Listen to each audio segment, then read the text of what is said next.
We live in an era of absolute control, high-tech cities, global networks, and wealth that promises to shield us from every storm. We've built our civilization like a massive glass tower, glittering, transparent, and seemingly untouchable. But have you noticed a strange paradox?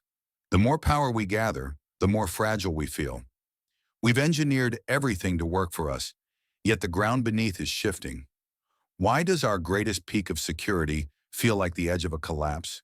Today, we're looking past the surface to see what happens when the foundation is ignored. Think about the last time you saw someone blatantly defy the sacred. They speak with such confidence, such boldness, as if they've proven that the heavens are empty, and for a moment it looks like they're right. There is no thunder. There is no immediate lightning bolt from the sky. This silence often leads us to a dangerous assumption. We think that because there is no immediate consequence, there is no ultimate accountability. But what if this silence isn't a sign of weakness, but the most profound expression of love? The Bible tells us in Ecclesiastes 8:11, because the sentence against an evil work is not executed speedily, therefore the heart of the sons of men is fully set in them to do evil. We mistake God's patience for his absence. We assume that because the glass tower of our pride hasn't shattered yet, it never will. But we must ask ourselves, what kind of world would we have if every wrong thought or every mocking word was met with an immediate strike of judgment? In such a world, you wouldn't be a human being. You would be a puppet. You would be a machine programmed to obey through sheer terror. God did not create us to be slaves to fear. He created us for relationship. And for a relationship to be real, it must be voluntary. This means there must be a void, a space where you are free to choose, free to speak, and even free to walk away from the very source of your life. Imagine a father watching his child walk toward a mistake. He could lock the child in a room, forcing them to stay safe. But in doing so, he destroys the child's will. God's silence is his way of stepping back to see what is truly in our hearts. He gives us the room to be who we choose to be.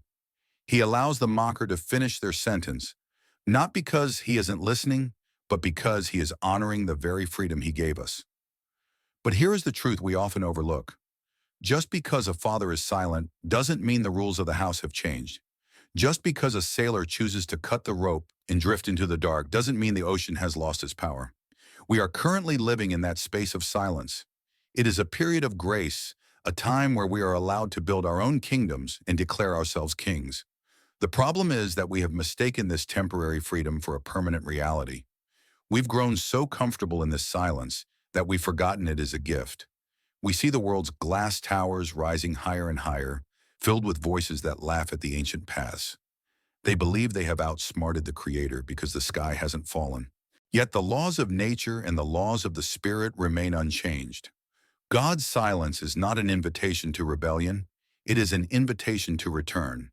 It is the still, small voice that remains after the laughter dies down.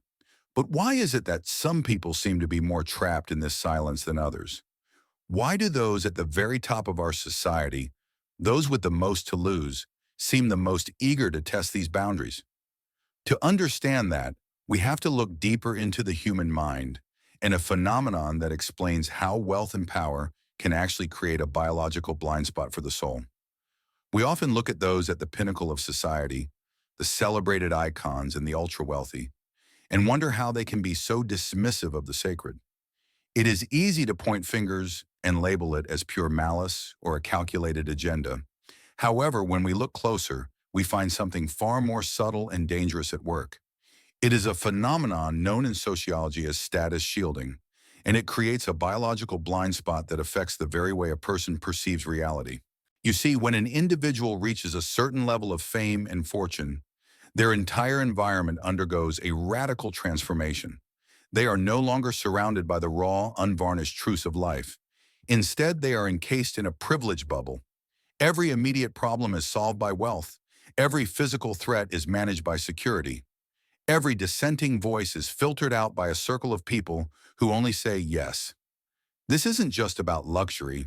It is about the detachment from human vulnerability. Research in behavioral psychology suggests that as a person's sense of power increases, their brain actually begins to change. The neural pathways responsible for empathy and the recognition of personal risk start to dim. It is a biological shift. When you can buy health, safety, and influence, your subconscious begins to believe that you are no longer subject to the same laws as the rest of humanity. You start to believe you are the exception to the rule. This is the status shield. It acts as a powerful filter that blocks out the signals of our own finitude. This is why the mockery of faith often comes from the highest stages. It is not always a conscious rebellion. Often, it is the result of a mind that has been so shielded from the fragility of life that it can no longer comprehend the need for a creator. They are living in a bubble of invincibility where the ego grows so large that it leaves no room for reverence. The Bible warns us of this exact psychological trap. In Proverbs 16:18, we are told that pride goes before destruction, a haughty spirit before a fall. This isn't merely a moral platitude, it is a profound observation of the human condition. When the heart becomes haughty, it loses its connection to the ground. It forgets that every breath is a gift and every heartbeat is a mercy. These individuals aren't just mocking God, they are mocking the very reality of their own dependence on Him. But the danger of the status shield is that while it protects you from the inconveniences of life, it also deafens you to the warnings of eternity. The higher the glass tower, the less you hear the thunder. This detachment creates a sense of false security that can last for years, right up until the moment the shield shatters. Because the laws of the universe do not care about your net worth or your follower count. Fire burns the palace just as easily as it burns the hut. This brings us to a much larger question. If our culture's elite have lost their connection to reality, what does that mean for the systems they lead? When the people at the controls are living in a biological blind spot, the entire mechanism begins to drift. We are starting to see the consequences of this drift everywhere. It's not just about one award ceremony or one speech. It's about a global system that is beginning to vibrate with instability. We are witnessing the static of a civilization that has pushed its systems to the absolute limit, and the signals of an impending collapse are becoming impossible to ignore. When we observe the increasing chaos in our world, from the unpredictable fury of nature to the volatile shifts in global politics, it is easy to feel that we are witnessing a series of random, tragic accidents. We see a disaster here, a technological breakthrough there, and a moral breakdown somewhere else, and we treat them as separate headlines. But what if these aren't isolated events at all? In the study of complex systems, there is a term for the erratic signals a structure emits just before it fails. It is called static or systemic noise. Imagine our civilization as a massive, high-precision machine. For this machine to function, every gear must turn in perfect synchronization. The gear of our environment, the gear of our economy, and the gear of our technology are all interconnected. But there is one central gear that drives them all, the gear of human morality and spiritual alignment. In science, this is known as a feedback loop. When one part of a system begins to vibrate with instability, that vibration spreads. It is a chain reaction that cannot be contained. This leads us to a crucial perspective shift. The signs of the end described in ancient texts are not merely supernatural omens meant to frighten us. They are, in fact, the technical indicators of a civilization that has reached its tipping point. When the moral gear of a society begins to spin out of control, driven by pride, the mockery of the sacred, and the rejection of absolute truth, it creates immense friction. This friction generates noise that manifests as systemic failure across every other level of our existence. The Bible provides a profound blueprint for this systemic collapse. In Isaiah 24:5, the prophet records, "The earth is also defiled under its inhabitants, because they have transgressed the laws, changed the ordinance, broken the everlasting covenant." Notice the sequence. The physical earth becomes defiled or unstable, not by chance, but as a direct consequence of the inhabitants breaking the moral laws that hold the system together. When we remove the spiritual foundation, the physical structure begins to groan under the weight of its own imbalance. Think about the technological static we see today. We are witnessing the rise of artificial intelligence and digital surveillance at a pace that far outstrips our moral capacity to manage them. This isn't just progress. It is a gear spinning so fast that it's beginning to smoke. In Revelation 13, we are warned of a system where technology is used to control the very ability to buy and sell, a level of centralized power that seemed impossible just decades ago. Today, with the integration of global networks and biometric data, that impossible quiche ban is now a technical reality. This isn't a coincidence. It is the friction of a system that has replaced the sovereignty of God with the sovereignty of the machine. This systemic noise then vibrates into our political and social structures. We see nation rising against nation and kingdom against kingdom, as recorded in Matthew 24. But why now? Why with such intensity? It is because the shared moral language that once prevented total collapse has been discarded. When a system loses its unifying principle, it naturally breaks down into smaller, conflicting parts. The chaos in our streets and the rumors of wars in our headlines are the sounds of a machine tearing itself apart because it no longer has a center. Finally, this resonance reaches the natural world. We often call hurricanes and earthquakes acts of God, but we fail to see them as the Earth's reaction to the systemic imbalance of its inhabitants. Romans 8:22 tells us that the whole creation groans and labors with birth pangs together until now. The Earth itself is part of the feedback loop. As the noise of human rebellion and pride reaches its peak, the natural world responds with its own signals of distress. The fires, the floods, and the quakes are the system's way of signaling that it has reached its threshold. But here is the most important thing to understand. A system only emits this much static when it is about to undergo a total transition. We are not just living in a time of trouble, we are living at the tipping point of human history. The signs are the technical proof that the current order can no longer sustain itself. The machine is failing because it was never meant to run without its creator. This leads to a startling realization. If the system is breaking down, where can we find a foundation that doesn't shake? If the glass tower of our civilization is vibrating toward a collapse, where is the ground that remains firm? To find that answer, we have to look past the static and understand the biological alarm system that is currently ringing inside every one of us, urging us to wake up before the final shift occurs. We have to understand why our brains are designed to feel this urgency and how that internal alarm is actually our greatest chance for survival. It is a phenomenon we see every single day. You pick up your phone, and within minutes, you are spiraling through headlines of war, environmental collapse, and economic instability. We call it doom scrolling. Most people assume this obsession with negative news is just a modern addiction or a sign of a pessimistic mind. But when we look at the design of the human brain, we discover something far more profound. This constant search for signs of the end is not a flaw in our nature. It is a biological gift designed for our survival. Deep within your brain lies a small, almond-shaped structure called the amygdala. This is your global threat scanner. Its primary job is to sift through the noise of daily life and identify anything that could pose a danger to your existence. For thousands of years, this scanner kept us alive by alerting us to physical predators. But in our modern world, the amygdala hasn't stopped working. It has simply shifted its focus. It is now scanning the global system for signs of systemic failure. We often view this internal alarm as the enemy. We think the fear we feel when we see the world shaking is a sign that things are falling apart. But this leads to a vital question. Why would our Creator design us with a brain that is so hypersensitive to danger? 2. The answer is found in the concept of the divine wake-up call. The fear you feel is not meant to paralyze you. It is meant to alert you that the environment has changed and your current way of life is no longer sustainable. The Bible speaks directly to this biological reality.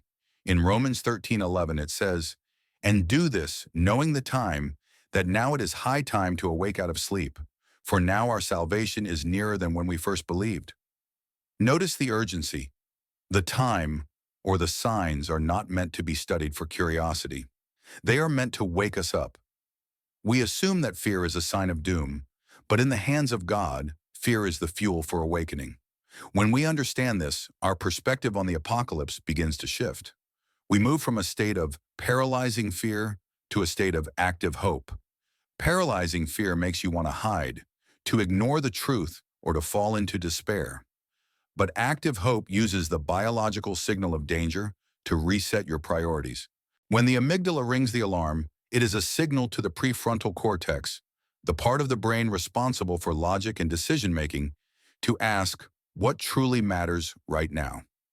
Proverbs 22:3 tells us, "A prudent man foresees evil and hides himself, but the simple pass on and are punished." True prudence is not ignoring the signs. It is recognizing the noise of the system and taking action.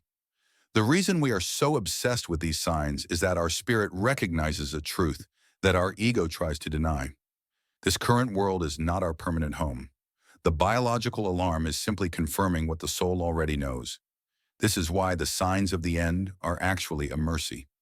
Imagine if a system was about to collapse, but it gave off no noise and no warnings.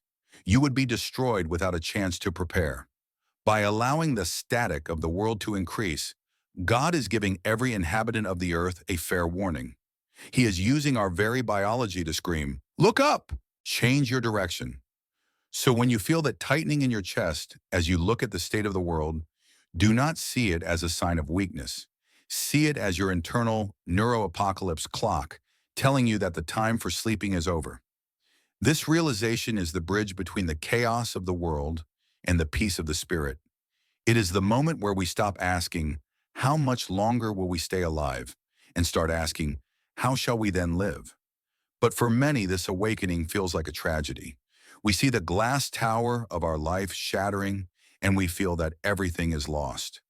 Yet what if the shattering of the old self is the only way to reveal a new, unbreakable identity? To understand how to survive the collapse, we must look at the most mysterious rule of the universe. The rule that says the greatest strength is born only from the deepest brokenness. We have to understand the mechanism that allows a soul to not just survive a disaster, but to be reborn through it.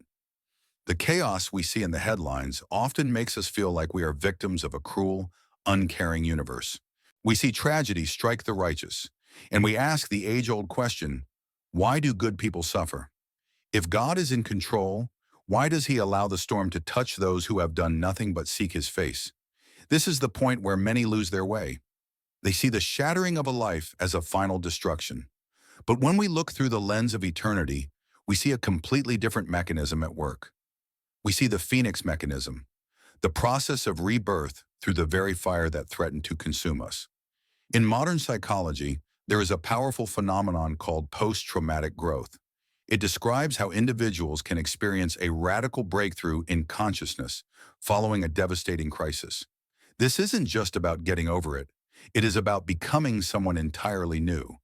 When the glass tower of our old ego, our self-reliance, our pride, our comfort, is shattered by a disaster, it reveals something unbreakable underneath.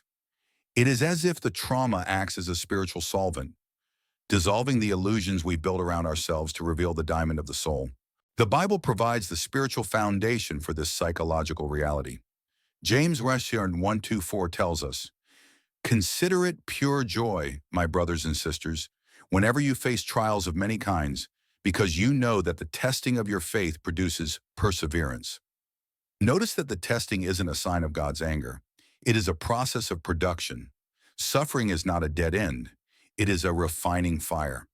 In this light, the pain experienced by the innocent is not a punishment for what they have done, but an investment in who they are becoming. God is not looking to destroy you. He is looking to recreate you into a beacon for a world that is stumbling in the dark. Think about the people who have impacted your life the most. Are they the ones who have lived in constant comfort and privilege? Or are they the ones who have walked through the valley of the shadow of death and emerged with a peace that surpasses all understanding? The most profound wisdom is rarely born in a palace, it is born in the wreckage. When a mother loses her child and finds the strength to comfort other grieving parents, or when a person loses everything and finds a joy that doesn't depend on circumstances, they have activated the phoenix mechanism.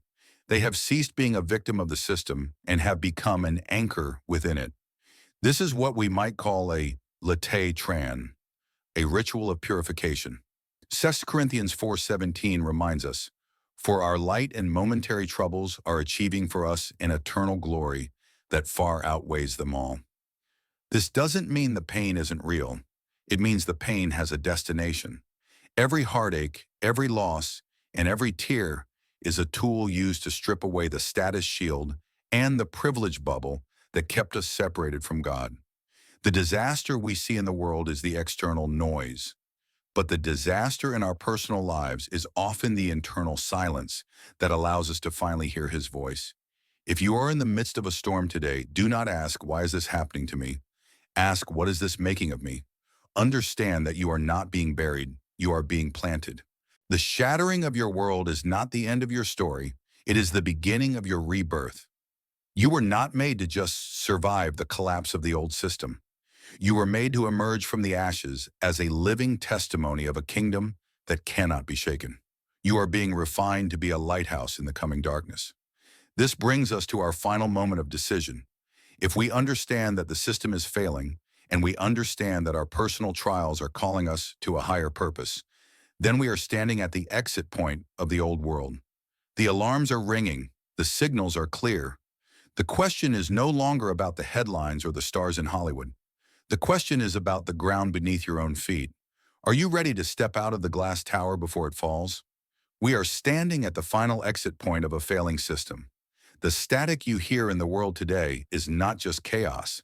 It is the sound of an old order reaching its absolute limit. Hebrews 12:27 reminds us that God is shaking the heavens and the earth so that only the unshakable things will remain. You now face a definitive choice. Will you continue to cling to the glass tower of a civilization vibrating toward collapse? Or will you step into the only zone of safety that exists? Repentance is not a threat. It is your divine exit window. The alarms have rung and the signals are clear. The system is closing. The question is, where will you be standing when the shaking stops? Are you ready?